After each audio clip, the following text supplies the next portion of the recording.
안녕하십니까. 백석대학교의 강윤희입니다.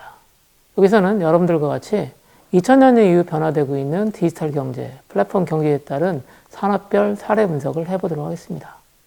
먼저 설명드릴 내용들은 플랫폼 산업은 어떤 특징이 있는가, 또한 최근 발생하고 있는 코로나와 같은 새로운 형태의 변화에 의해서 어떤 형태의 산업들이 만들어지고 이를 위한 기술들은 어떤 게 있는가, 산업별 바이오헬스, 지능형 반도체, 미래차에 대해서 살펴보겠습니다. 먼저 플랫폼 산업에 대해서 여러분들이 많이 들으셨을 것 같은데요. 많이 알고 있는 애플, 구글, 아마존, 페이스북, 이들 기업들의 공통적인 특징은 플랫폼 기업입니다. 과거의 규모의 경제에서 최근 모바일 비즈니스로, 미래는 플랫폼으로 바뀔 거다라고 하는 내용들을 살펴볼 거고요. 이 플랫폼은 생산자와 소비자의 구분이 없는 상당히 모호한 형태입니다. 즉, 오늘의 소비자가 내일은 생산자의 형태로 등장한다라고 하는 부분이고요. 오픈 API와 같은 외부의 연결을 위한 체계를 제공합니다. 자, 여러분들이 생각할 수 있는 플랫폼들 가까이 있죠. 네트워크를 통해서 연결되는 카카오 택시, 카카오 뱅크, 카카오 쇼핑, 이들이 다들 카카오 플랫폼이라고 합니다. 자, 이런 플랫폼들은 서비스 모델을 다양하게 하고 있고요. 또한 수익 구조 역시 다변화되고 있습니다. 유튜브, 에어비앤비 각각 독립적으로 그들의 사용자를 가지고 있고, 또한 새로운 형태의 공급자를 유도하고 있습니다. 자, 플랫폼 기업은 다음과 같은 중요한 특징이 있는 것 같아요. 즉, 양면 시장입니다. 플랫폼 플레이어들은 공급자와 소비자로 구성이 되고, 이 플랫폼은 단순한 네트워크만을 제공합니다. 사용자는 마케팅의 주체이며 실제 플랫폼을 변화시키는 혁신의 창구로 작용합니다. 많은 기업들이 제품에서 플랫폼으로 이동하고 있고요. 이를 위한 노력들을 진행합니다. 자, 그렇다면 이런 플랫폼 기업으로의 변화, 플랫폼의 중요한 전략은 뭘까요? 좋은 플랫폼을 구성하기 위해서는 개방형 구조, 또한 오픈리스라고 하는 개방형 구조와 네트워크 효과들을 사용한다라고 하는 겁니다.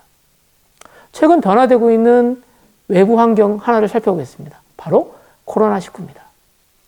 코로나19의 영향으로 오프라인 기반의 유통기업, 또한 브랜드들은 가치가 많이 하락했죠. 정체 상태입니다. 또한 새롭게 만들어지는 플랫폼 기업들은 이와 반대로 성장을 계속 꾸준히 이루어지고 있습니다. 즉, 전통적인 사업의 붕괴, 또한 산업 구조의 전환이 이루어지고 있고, 이러한 전환에 바로 플랫폼이 역할을 하고 있다라고 하는 부분입니다. 자, 우리가 사용하는 플랫폼 하나를 살펴보겠습니다. 바로 배달의 민족이죠. 배달의 민족은 실제 배달을 하지 않습니다. 배달을 중개하죠. 또한 온라인 형태의 재택근무가 증가됨에 따라서 우리는 줌과 같은 도구들을 사용합니다. 줌 역시 서로 연결할 수 있는 기반을 제공합니다. 디지털 기반의 경제의 비대면 기반입니다. 온라인 플랫폼을 기반으로 하고 있고요. 디지털화된 데이터가 활용됩니다. 또한 이러한 플랫폼을 통해서 시간과 공간 없는 경제 활동이 이루어집니다. 자, 무인 점포에서 결제를 하고요. 또한 로봇을 통해서 물건들이 딜리버되는 형태가 됩니다.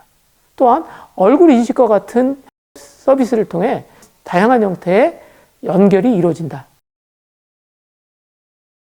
소비와 생산, 또한 기업의 문화에 대한 부분들을 살펴보겠습니다. 먼저 소비들은 온라인 형태의 소비가 명확하게 나타나고 있죠. 이를 위해서는 개인 맞춤형 서비스, AI, 빅데이터의 활용이 중요하고요. 또한 기업 역시 스마트 워크와 같은 재택근무들, 협력을 통한 생산 효율들을 필요로 하고 있습니다. 이를 위해서는 클라우드, 또한 화상회의와 같은 시스템들이 요구되고 있습니다. 생산 환경을 살펴볼까요? 점점 공장들은 스마트화되고 있습니다. 무인화, 자동화가 이루어지고 있고요. 이러한 스마트 공장을 위해서는 어떤 기술이 요구될까요? 바로 지능형 로봇과 같은 기술입니다. 이러한 기술들은 기본적으로 모든 연결이 이루어지는 환경을 통해서 제공됩니다. 즉, 다시 말해서 네트워크에 연결되어지는 각각 사물들이 다양한 형태의 서비스의 주체로 나타난다라고 하는 부분입니다. 자, 이제 산업별 변화를 세 가지의 측면에서 살펴보겠습니다. 먼저 바이오 헬스를 살펴보겠습니다. 빅데이터와 AI는 전 산업 분야에 융합을 만들어내고 있는 혁신 인프라입니다. 바이오 헬스 분야를 살펴보면 우리의 삶 속에서 어떤 변화가 있을까요? 현재 의료 환경들은 과거의 치료 중심에서 진단 중심으로 바뀌고 있습니다. 또한 미국의 병원들에서는 암 진단과 치료법의 조언을 사람이 아닌 전문가, 의사가 아닌 알고리즘, 인공지능 프로그램들과 협력을 통해서 이루어지고 있고요. 현재 왓슨과 같은 인공지능 프로그램은 폐암 진단에 있어서는 거의 90%의 정확도를 갖습니다. 우리의 삶은 점점 바뀌고 있고요. 우리의 수명 역시 연장되고 있습니다. 이에 따라서 정말 많은 바이오 데이터가 만들어지고 있고요. 이러한 데이터를 통한 맞춤형 의료 서비스들도 추진되고 있습니다. AI를 사용한 원격 진료 환경도 필요하겠죠. 자, 빅데이터와 인공지능은 앞서 말씀드렸던 것처럼 파급 효과가 정말 큽니다. 이러한 산업에서 필요한 서비스를 제공하기 위해서는 인공지능 서비스가 내재되어진 서비스와 소프트웨어 환경들과 SOC가 결합되어진 반도체에 대한 요구가 매우 빠르게 증가될 겁니다. 즉, 인공지능 컴퓨터 기반의 지능형 반도체에 대한 부분입니다. 지능형 반도체는 지능화 서비스, 저전력 서비스, 고신뢰성 서비스를 위한 기술을 요구하고 있고요. 또한 반도체 설계를 위한 팹리스, 생산을 위한 파운더리에 대한 생태계 역시 매우 중요합니다. 우리나라에 있어서도 이러한 반도체 설계를 위한 중소기업들, 중소 팹리스 기업에 대한 육성이 요구됩니다. 또한 파운더리 역시 생산의 효율을 위해서는 미세 공정을 위한 장비, 부품에 대한 개발도 필수적입니다. 자, 미래차를 살펴보겠습니다. 현재 우리의 자동차는 내연기관에서 전기, 수소차로 빠르게 이행하고 있습니다. 이러한 차량은 또한 자율주행 인프라를 통해서 변화되고 있고요. 자율주행 인프라를 위해서는 카메라, 레이더와 같은 것들이 활용되고 있고요. 또한 이를 통해서 자율주행 데이터가 축적됩니다.